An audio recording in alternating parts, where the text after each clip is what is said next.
After the conquest of Asia and return to Persepolis, all of Alexander's army disguised themselves in a triumphal procession of buck, and the celebration lasted a week, all of which was imitation of Buck the conqueror of Asia.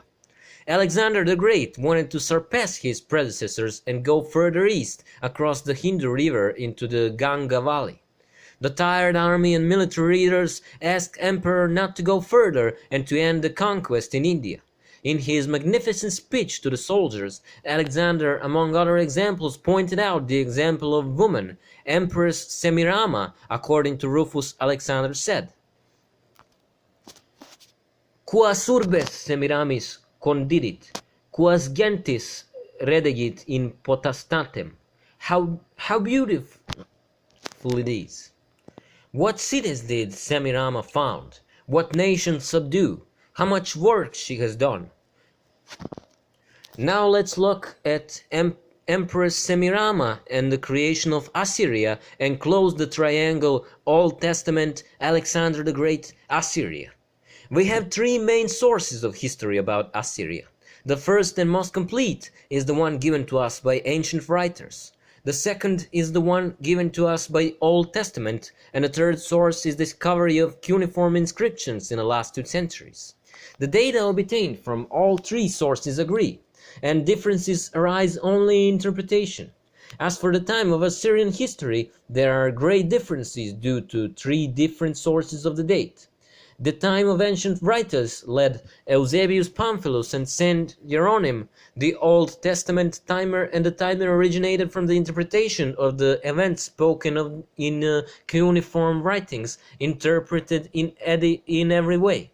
As for the Old Testament times, we are not much better served here either.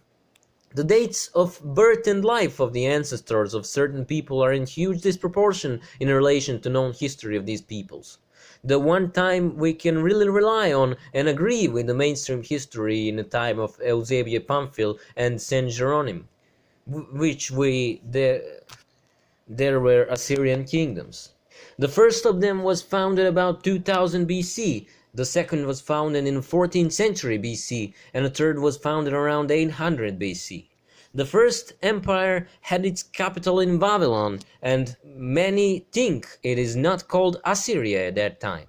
The second empire was indisputably Assyria, and the third was only the restoration of the second. The founder of first Assyrian empire was Nino Belov, who was the first founder of Babylon. In ancient historians, we find information about Nino as the great conqueror who conquered all of Asia Minor, Armenia, and Media. He conquered the countries around Black Sea and Caspian Sea, part of southern Russia, Iran, and Arabia. He conquered Afghanistan and India up to Indus River. He married Semirama, and after his death she succeeded him to the throne as empress. The first imperial Assyrian dynasty came from them. Semirama completed the construction of Babylon and many other cities, and Alexander the Great emphasized it. Nino was the first great conqueror of Asia when a folklore embodied him in Bak. Nino is the son of Belo. Belo is the white god, Belbog, the white god in the old Serbs and later Slavs. Belo is the same as Bak, and Nino's son Belov is the personification of his father, again the god Bok. The sheep from the Old Testament is the Nimrod from the Old Testament is Nino or Bak. The first one who founded Babylon was Nebrod. When Jewish records say Hus gave birth to Nebrod, Hus is an Ethiopian who credited with the birth of Nebrod, who, according to the Bible, was a giant on earth. He was a giant hunter before God, hence the saying, like Nebrod is powerful before God. The statement, he was a giant hunter before God, also refers to Bak. His name, the old name of Bak is Zagreus, which is a powerful hunter. In ancient Crete and in Orphaism, Zagreus is the first Bak, the oldest Bak, one who has the role of a giant hunter, and he is called in Izorod. The mountain range northeast of Tigris River in a border between Media and Assyria is called Zagros. From that direction, Bak entered Mesopotamia.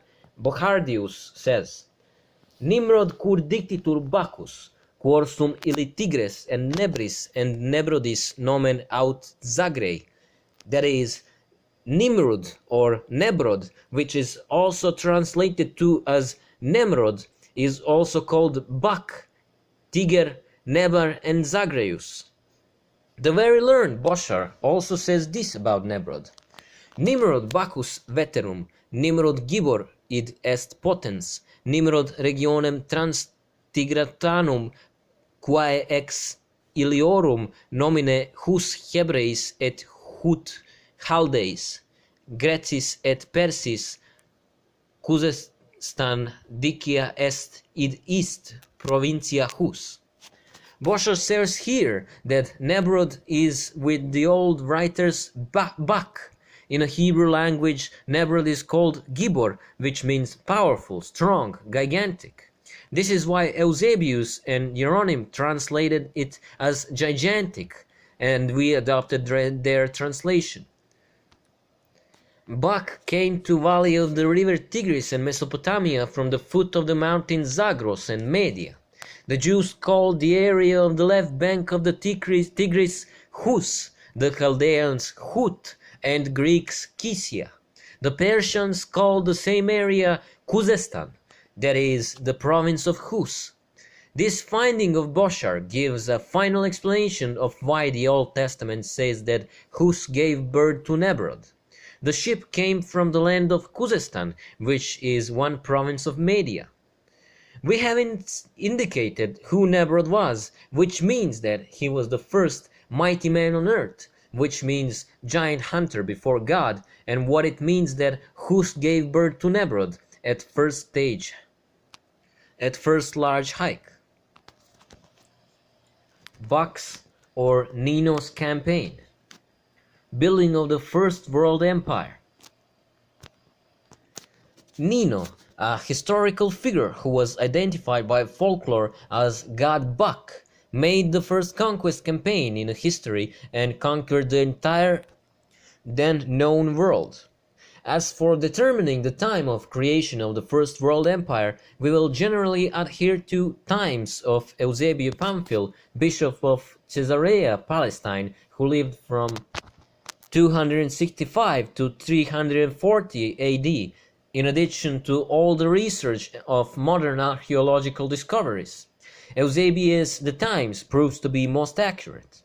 According to Eusebius, Nino's time was from 2054 to 2002 before Christ. Bochardius claims that Nino is Nebrod, and that Nino, son of Belo, conquered the whole of Western Asia in 17 years with help of Arius, king of Arabia. During the siege of the city of Bactria, the capital of Bactria, he met Semirama, the wife of one of his warlords, and married her. According to Eusebius, the siege of Bactra was 2008 year BC. In Polian's account, Bak's conquest of Asia, which we have already mentioned, it is stated that Bak conquered first India and then Bactrian with the help of Hindus. All other sources agreed with Polian's account of events. Therefore, Bactrian was the last country conquered in Asia and ended the conquest with it. We take 2008 before Christ not as the final year of Nino's conquest of Asia, since his conquest of Asia lasted 17 years. It means that Nino left Serbia in 2025 before Christ, not after 17 or 18 years. Nino returned to Serbia. After 17 or 18 years, Nino returned to Serbia. Nino also made conquests in Europe, but it cannot be reliably established whether he made those conquests before a campaign in Asia or after his return. The only thing known is that on his return to Serbia, he did not bring his wife Semirama, but left her to complete the construction of Babylon. Nino founded that city and dedicated it to God Baali, and that is to the white god. Semirama completed its construction in 2005 before Christ, not before Nino.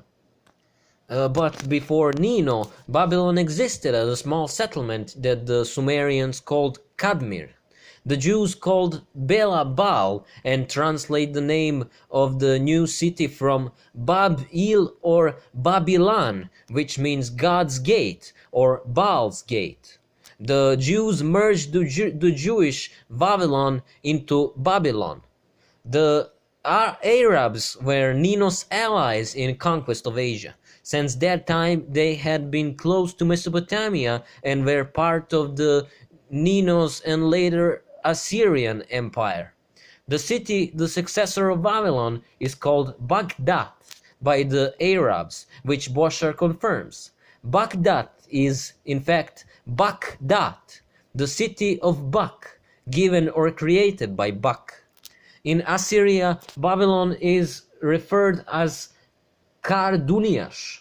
The Serbian word var was written by the eastern people as Kar, so it can be concluded that the word var existed in the very name of Babylon, which is most likely understood in Hebrew translation of Ilan in the languages of the people of the Middle East, ending in ash are often found, as in the case of Duniash, hence Varduniash or Vardunash in cuneiform records. Thus, the Arabs, in the name of Baghdad, preserved the memory of Bak, who identified with Belo in the east.